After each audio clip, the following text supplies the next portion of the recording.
제임스 완 제작, 유튜버 출신의 데이빗 샌드버그 감독의 성공적인 호러 데뷔작 라이트 아웃 리뷰입니다.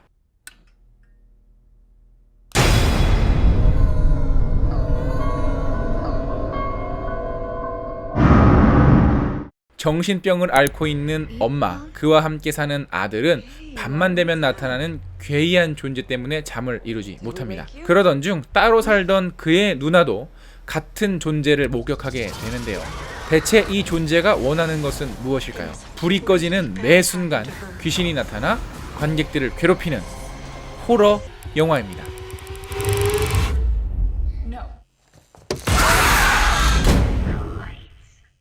제가 이 영화를 주목하게 된 것은 야 이거 불 끄면 무서워. 불 다 켜.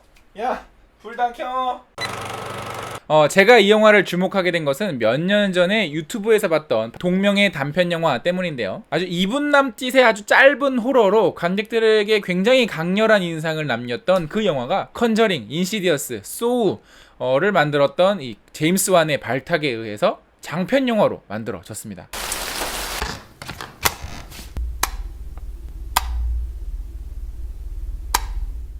결론부터 얘기를 드리면 이 영화 스토리는 별로입니다.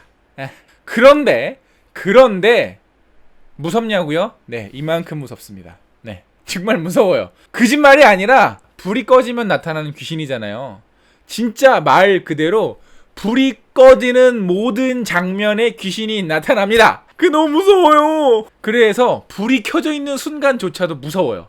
저 불이 언제 꺼질지 모르니까. 그리고 또 하나 더 얘기를 드리면 이 데이빗 샌드버그 감독은 이미 애나벨 2를 촬영 중이라고 합니다. 그러니까 제임스 완이 제대로 된 호러 감독 하나는 발굴했다, 뭐 이런 반증이 되겠죠. 아이디어로만 승부했던 단편 영화를 90분짜리로 만들어낸 것도 사실은 대단한 거예요. 그러니까 쉬운 일은 아니었을 거예요. 그리고 저도 중간중간 보이는 어떤 이 몇몇 아이디어들은 야 저거 괜찮은데?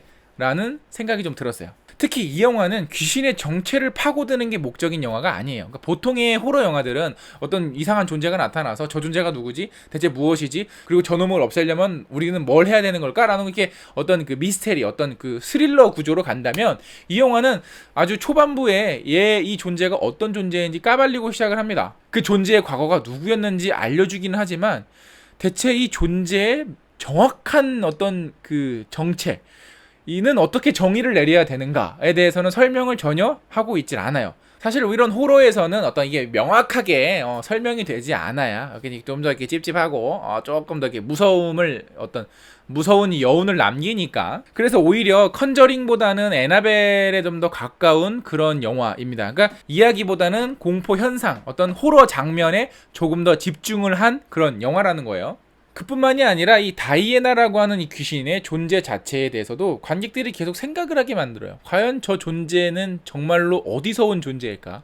왜냐면 어떤 이미지 자체가 뭐 자연 발화라든지 어떤 그런 것들이 있고 그게 부활한 건지, 과연 이 엄마와는 어떤 관계였는지, 그리고 악령의 어떤 실체화된 존재인지 아무것도 제대로 설명이 되지 않습니다. 거기다가 이제 그 다이애나가 당했던 실험은 과연 무엇일지, 물론 이야기가 이래서 이렇게 돼서 저렇게 끝이 났습니다 라고 명확하게 끝나는 이야기도 어떤 만족감을 주지만, 이렇게 어떤 잔상들, 비주얼 이미지들만 던지는 영화들은 보고 나오면서 뭔가 더 많은 상상력을 자극을 하기 때문에 그 나름대로의 어떤 재미들이 있었거든요. 뭐 해석하는 재미라든가 찾아보는 재미라든가 분석하는 재미 같은 거. 그래서 미리 말씀을 드리면 이 영화는 이야기가 명확한 것을 선호하시는 분들은 추천을 드리는 영화는 아니에요. 왜냐면 100이면 한 99명은 이거 뭐야? 이거 뭐 이렇게 끝나? 이러실 게 뭐 안 봐도 뻔합니다. 거기다가 이 영화 생각보다 되게 로맨틱해요. 특히 이 주인공 테레사 팔머와 이 남자친구, 나 테레사, 나 심쿵 당했어. 올해 난 너무 많은 여배우들한테 난 너무 심쿵. 아무튼 그 얘기를 하려는 게 아니라 두 남녀 주인공이 이 몸친해서 이제 애인 사이로 내가 무슨 소리를 연기 디렉팅이 굉장히 아쉽습니다. 그러니까 배우들이 각자 어떤 자기한테 맞는 연기들을 굉장히 열심히 하고는 있는데 이게 서로 앙상블이 맞지가 않아요. 그러니까 조화롭지가 못해요. 그래서 조금 어떤 감독이 어떤 이 연기자들의 톤을 조금만 잡아줬으면 어떨까 하는 아쉬움이 너무나도 많이 남아서, 사실 그래서 이 감독은 호러 장면은 굉장히 뛰어나지만 앞으로 만들어질 영화에서 이야기의 미숙함이나 연기 디렉팅의 어떤 그 미성숙한 부분들이 얼마나 채워질 수 있을까 하는 우려는 조금 남습니다. 하지만 호러 장면은 정말 출중해요. 대단해요. 제가 영화를 보면서 제가 자꾸 출구를 이렇게 보게 돼.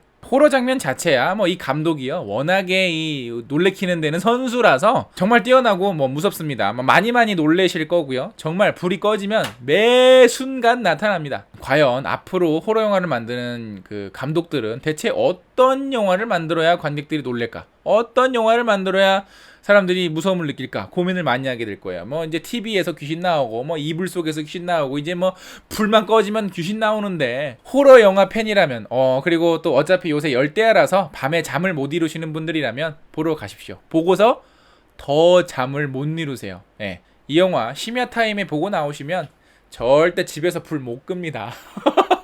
진짜. 근데 그러고 보면 저도 어렸을 때는 이게 방에 불 끄고 잠을 못 잤었는데, 혹시 그 어린 시절에 다이애나가 제 주변에 있었던 것은 아니었을까요? 생각하니까 소름 돋는다. 짜증나는데?